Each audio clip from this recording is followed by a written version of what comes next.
You guys remember the 1980s? Oh, the times were a-changin' and technology was changing too. There was the IBM personal computer and me. You guys remember this guy? Some things got bigger. Those boom boxes sure required a lot of biceps, didn't they? And the phones, well, you weren't gonna just slide them in your pocket and be gone. They were like a bricks. The video game systems were sleek, they were stylish, but if you worked that joystick a little too long, you're still gonna get carpal tunnel. If you were gonna record a home movie, then you needed a real sturdy shoulder. But eventually, there was this little company named Sony that got a little something right. The Walkman. The Walkman not only changed the way we listened to music, but also how we consumed it. That's right, here's an ad saying it came out in '79, but Sony made headphones portable for the first time with their cassette player, the Walkman, which sold over 400 million units. While now a thing of the past, the habit it spawned, listening to music wherever and whenever you want, is bigger than ever. And that's what we're going to talk about today. 12 music cassettes every 80s teen had in their Walkman.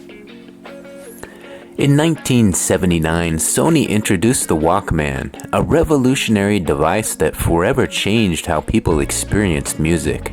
Teens no longer needed to gather around a stereo. They could carry their music everywhere, slipping in their favorite cassettes as they went. By the 80s, the Walkman had become a symbol of personal freedom. The cassettes it played weren't just tracks on tape, they were the anthems to the soundtrack of youth, providing both escapism and connection in a rapidly changing world. At number 1 on today's list is Michael Jackson's album Thriller, released in 1982. Michael Jackson's Thriller wasn't just the best-selling album of all time, it was a cultural milestone. With its blend of pop, rock, and soul, the album reached beyond music, creating an unforgettable visual identity through groundbreaking videos. Teens who played Thriller in their Walkman didn't just sing along, they lived it, echoing Jackson's themes of confidence and overcoming obstacles in their own lives. Little known fact about the album Thriller. At the time, Thriller was the most expensive music video ever made, totaling around $1 million. However, MJ hired a second crew to shoot a 45-minute documentary of the process, which he later sold to MTV and Showtime for $250,000 each to offset the cost. At number 2 on today's list is Madonna's album Like a Virgin, released in 1984.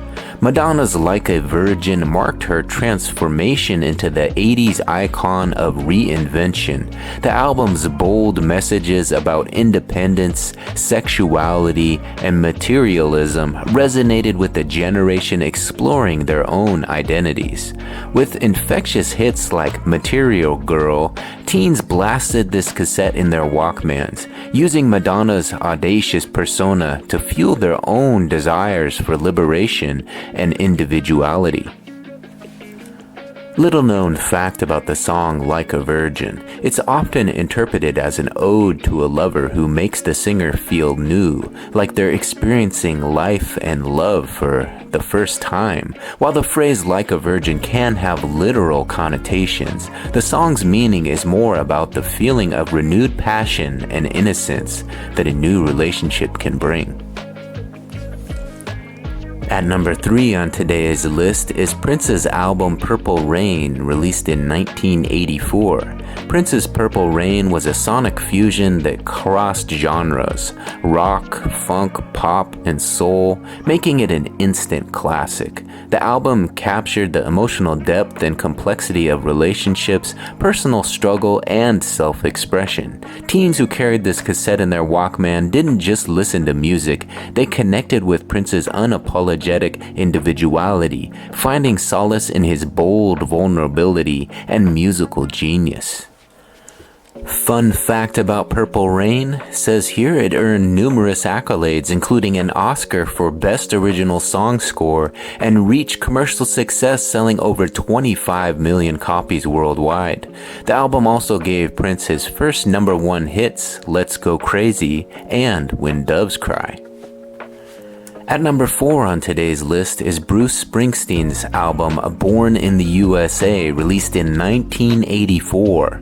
Bruce Springsteen's Born in the USA was more than an album. It was a voice for the working class youth of America.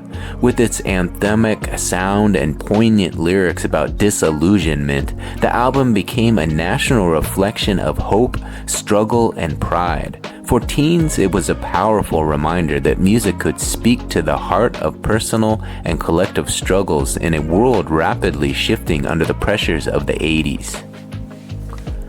What most people at the time did not realize is that Born in the USA by Bruce Springsteen is often misinterpreted as a patriotic anthem, but it's actually a critique of the mistreatment of Vietnam War veterans upon their return home.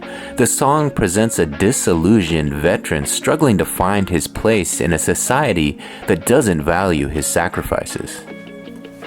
At number 5 on today's list is U2's album The Joshua Tree, released in 1987. U2's The Joshua Tree captured the raw emotional landscape of the 80s, spiritual, political, and deeply personal. Tracks like With or Without You offered an exploration of inner turmoil and longing. Teens with this cassette in their Walkman weren't just listening to rock music. They were experiencing timeless journey through the band's iconic sound, which both challenged and inspired listeners to confront their own doubts and desires. Fun fact about U2's The Joshua Tree album is that as the band was taking photos in California's Mojave Desert, photographer Antoine Corbin told them about Joshua trees, twisted desert plants named by early settlers after the Old Testament prophet Joshua, since the plant's stretching branches reminded them of Joshua raising his hands in prayer. At number 6 on today's list is the Smiths album The Queen is Dead, released in 1986. The Queen is Dead by the Smiths emerged as the quintessential album for the disenchanted youth of the 80s. With its clever wordplay and melancholic sound, the album expressed the frustrations of those who didn't quite fit into mainstream society. For teens, this cassette was both a reflection of their isolation and a soundtrack to their quiet rebellion as they navigated a world that often felt disconnected from their personal realities. Fun fact about the Smiths, sure, they had a hit album in 1986, but they also had a breakup in 1987 as a result of a complex mix of factors including creative differences, personal tensions, and managerial issues between frontman Morrissey and guitarist Johnny Marr. While both parties have offered different explanations, it's clear that internal friction ultimately led to the band's disbandment. At number 7 on today's list is Run DMC's album Raising Hell, released in 1986. Run DMC's Raising Hell played a crucial role in propelling hip-hop into the mainstream. With its unique blend of rap and rock, especially the collaboration with Aerosmith on Walk This Way, it opened the door for a new sound. Teens, particularly those in urban areas, embraced this cassette as their own, using it as a soundtrack to their lives, one that was filled with energy, defiance, and the raw rhythms of their generation. Some more fun facts about Run DMC. Well, they were the first hip-hop act to have their music videos broadcast on MTV, appear on American Bandstand, be on the cover of Rolling Stone, perform at Live Aid, and be nominated for a Grammy Award. In 2004, Rolling Stone ranked Run DMC at number 48 in its list of the 100 greatest artists of all time. At number 8 on today's list is Bon Jovi's album Slippery When Wet, released in 1986. Bon Jovi's Slippery When Wet became the defining album of glam metal, capturing the essence of youth culture with its high-energy rock anthems. Songs like Livin' on a Prayer offered a sense of hope, while You Give Love a Bad Name brought a touch of rebelliousness. This cassette was a constant companion to teens who were eager to embrace the larger-than-life attitude of the 80s and live in the moment. So just what is the meaning behind the term slippery when wet? According to Bon Jovi, the band named the album Slippery When Wet after visiting the No. 5 Orange strip club in Vancouver, British Columbia.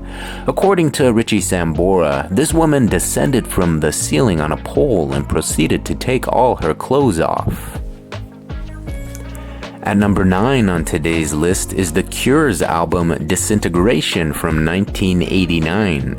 Disintegration by The Cure stood as a melancholy yet beautiful testament to the complexity of youth in the late 80s. The album's dark, introspective themes explored everything from love and heartbreak to existential dread. For teens, it became an essential part of their emotional landscape, offering a soundtrack to their more introspective moments as they navigated the deeper, quieter struggles of adolescence. So just what is the story of Disintegration by The Cure? Well, it says here the record was created through the combination of Smith's use of hallucinogenic drugs and the existential dilemma he subsequently found himself in. He wanted to create his magnum opus, a benchmark in his artistic odyssey before reaching 30 years old. At number 10 on today's list is Metallica's album Master of Puppets, released in 1986. Master of Puppets was Metallica's landmark album, embodying the raw power and intensity of thrash metal at its height. With its raw, fast-paced sound, the album expressed themes of control, addiction, and personal battle. Teens who embrace Metallica's rebellious spirit found in Master of Puppets an album that echoed their own frustrations and defiance, making it a core part of their Walkman playlists. So you might wonder, what is Master of Puppets about? In a 1988 interview with Thrasher magazine, Hetfield explained Master of Puppets deals pretty much with drugs, how things get switched around. Instead of you controlling what you're taking and doing, it's drugs controlling you. At number 11 on today's list is Whitney Houston's album Whitney, released in 1987. Whitney Houston's Whitney showcased her powerhouse vocals, blending pop, R&B, and soul into unforgettable tracks. Featuring tracks like I Wanna Dance With Somebody, the album infused a generation with energy and excitement. Teens who carried this cassette in their Walkman could experience the powerful mix of energy and emotion, a reflection of their hopes, dreams, and growing sense of independence. Some interesting facts about Whitney Houston. Well, it says here Houston scored 11 Billboard Hot 100 #1 singles and remains the only artist to have 7 consecutive singles top the chart. And finally, at number 12, the final album on today's list is Cyndi Lauper's She's So Unusual, released in 1983. Cyndi Lauper's She's So Unusual was a celebration of individuality and fun, breaking through the norms of pop music.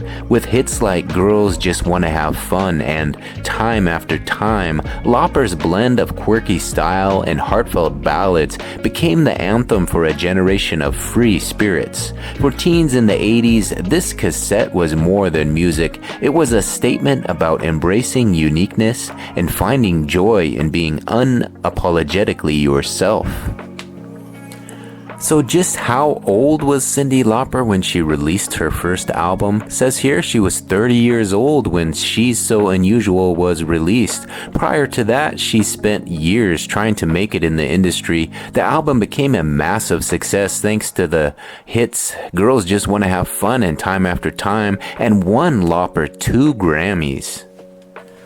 Alright, there you have it. 12 music cassettes every 80s teen had in their Walkman. What do you guys think? Did you have one of those albums in your Walkman growing up in the 80s? Let me know in the comments section. As always, if you enjoyed today's video, please take a second to hit that like button. When you hit that big thumbs up like button and leave a comment, that really helps the video get in front of a few more eyes, and I truly appreciate it. And if you really enjoy this sort of content, please consider subscribing to the channel. When you subscribe to the channel and ring that notification bell, you'll be notified every time a new video drops. We try to put 2 to 3 videos, brand new videos out every day, so there's always something fun and fresh for you to watch. Here's a look at the last 8, and there should be 2 linked to the screen that you can continue watching. Thanks for watching this one to the very end. We'll talk to you on the next one. I'm Brian Kingsbury. Bye.